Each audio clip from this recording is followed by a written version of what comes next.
When the history of the world's attempt to address obesity is written, the greatest failure may be collaboration with and appeasement of the food industry.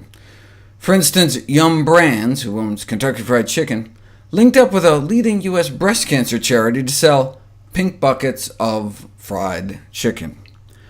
Save the Children, an organization aiming to positively change the lives of children, was initially a staunch supporter of soda taxes, but recently the organization withdrew its support, saying that support of the soda taxes did not fit the way Save the Children works. Perhaps it's only a coincidence that it was seeking a grant from Coca-Cola, and it accepted millions from Pepsi. Through these partnerships, the food industry seeks to emphasize that inactivity, not the promotion and consumption of its calorie-rich products, is the prime cause of obesity. Studies like this, though, showing that obesity is rising even in areas where people are exercising more, are most likely explained by the fact that our physical activity levels are being outstripped by our eating activity levels. The message is plain. The primary driver of the obesity epidemic in the United States is now the food supply, and interventions targeting physical activity are not going to resolve it. So, while physical activity is good regardless, it will not address most of the burden of ill health caused by obesity. This is going to require a new focus on the root cause of the problem, the American diet. At the heart of the energy inside of the obesity problem is the food and beverage industry. Put simply, the enormous commercial success enjoyed by the food industry is now causing what promises to be one of the greatest public health disasters of our time.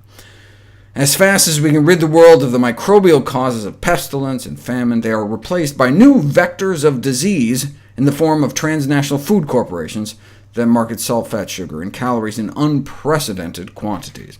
So policymakers should consider working on pricing strategies that subsidize the cost of healthier foods. First, we need to shift relative prices to make it more expensive to consume animal products compared to fruits, vegetables, and beans.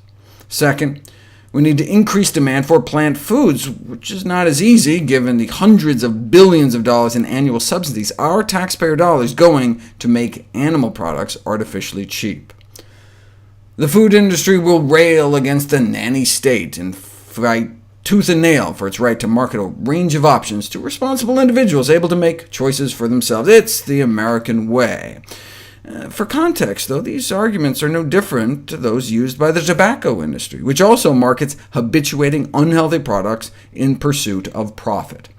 In the case of tobacco, the American people have agreed that controls must be applied to limit the harms caused.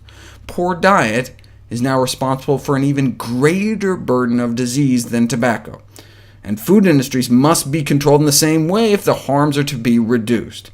As unpalatable as this may be, the food industry would do well to strengthen their public health conscience, given that consumers are always going to need their goods, something that cannot be said for the tobacco industry. You hear that a lot in public health circles, how we have to work with the companies because, unlike tobacco, we have to eat. But just like, yes, we have to breathe, but we don't need to breathe smoke, yes, we need to eat, but we don't need to eat junk.